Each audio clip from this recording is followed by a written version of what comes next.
направена за галерия. За първи път се показват нещата и се радвам, че се спази уговорката и ще дам думата след малко на Иван Милушев да каже няколко думи за изложбата, на нейния професор Куков. Тя е студентка на професор Куков. И вече разгледам. Сега се снимате, така ли? Не мога да дойда. Може, защо? Заповядай. Ще чакам да се наснимате. Не, той се снима така. Благодаря. Заповядай, Иван. Благодаря. Ами, добре дошли на всички. Особено ми е приятно да поема този ангажимент, да открия изложбата на Мария. Вие всички знаете, че тя е гост на града от Пазарджик, но тук е учила, тук е била студентка. Аз няма да говоря за тези неща, защото малко знам и почти нищо даже не знам. Затова е тук професор Куков, той вероятно ще открие някои неща от това време. Аз искам да кажа, че така съм много приятно изненадан от тези работи, които виждам, които е донесла. Веднага се усеща тая слабост към акварела и бързам да кажа, че акварела е една много специална техника, която цял свят, хиляди, милиони, бих казал, художници през времето, така, ако се обърнем назад преди 100-200 години и сега рисуват акварел. Акварела е нещо, което, ако трябва да му се прави апотеоз и да бъде въздиган и възвеличаван, ще кажа, че обикновено учителите по рисуване го подценяват, защото първите задачи на малките деца ги дават с акварелни бучки, но в един момент, ако самите учители са се занимавали с акварел повече време, са могли да разберат колко специална техника е това и колко много време коства на един художник, за да стигне да почне да го контролира този акварел. Защото знаете, че водата, която е част и от нас самите, е нещо изключително като стихия и като възможности. Тя е господар на самата себе си, както казва един мъдрец. Да. И това овладяване на поривите на водата и това да откара определен нюанс от света в определено място, зависи много от опита на художника и от неговата интуиция, ако щете. Трябва да има една друга природа, акварелиста, за да стигне до върхове.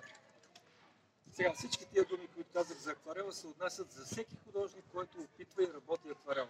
Така можете да добиете бегла представа, макар и бегла представа за усилията, които е положила Мария, дори и в тези малко на брой работи, които са тук, тъй като основно някои от тях са чисти акварели, традиционни, а други са направени с така наречените колажни елементи от акварелни петна, които тя е правила естествено и които тя е избрала нарочно за определеното място в работата.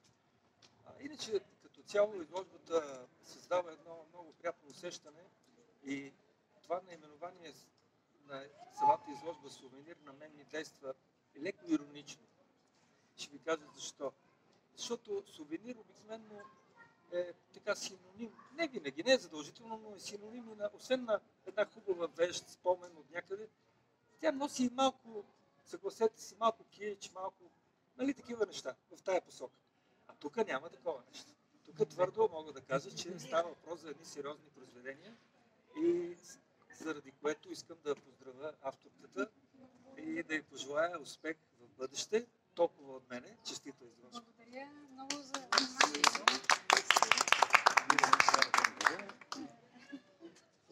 По-скоро трябва да разкажа нещо за недалечни години, около милениума.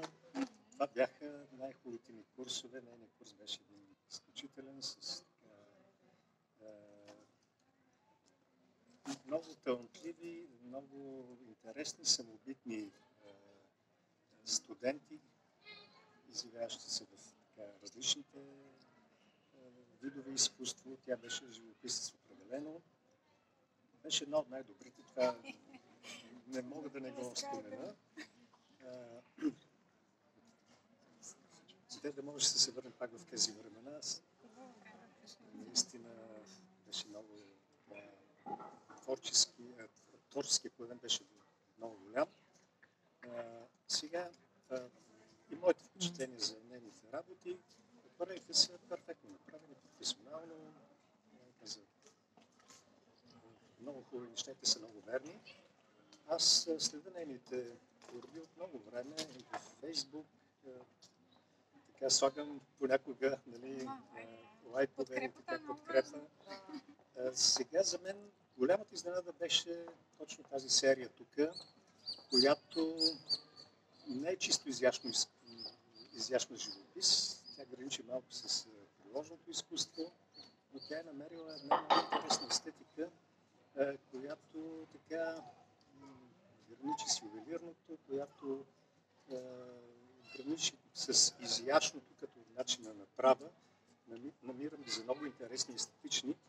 И според мен тук това е един много голям нейн принос в нейното така лично откритие, усещане и разработка. Така че поздравления за тези хубави неща и акварелите, които са така много лирични, много вдъхновени и тези модерни така дизайнерски решени творби, които си имат своите качества.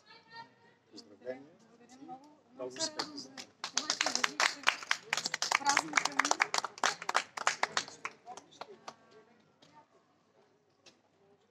Искам да кажа и аз няколко думи. Благодаря на Еми за нейната покана. Благодаря за доверието, тъй като аз съм по-така действащ художник от няколко години. Мога да мина към младите. Приемаме те. Добре. Така че радвам се, че по този начин възприемате моите творби. Наистина аз съм търсеща натура и това си личи тук. Не оставам само в акварела като основа. Търся и други начини да покажа какъв богат синтез има. И да, ювелирни намирам и аз за себе си моите произведения. Наричам си ги бижута. Така си. така си. И защо сувенир, така искам да подчертая? Защото това връщане за толкова много години тук в града ми носи идеята за сувенир и то с най-добри чувства. Сувенира е това, което носи спомен и то е много добър. Мисля, че е подходящо за другото. Радвам се, ако възприемате моята нагласа. И много се радвам и за щастлива, че сте тук и че ме подкрепяте в творческия ми път, който е съвсем в началото. Вярвам. Успех пред бъдещия дует на творчески път.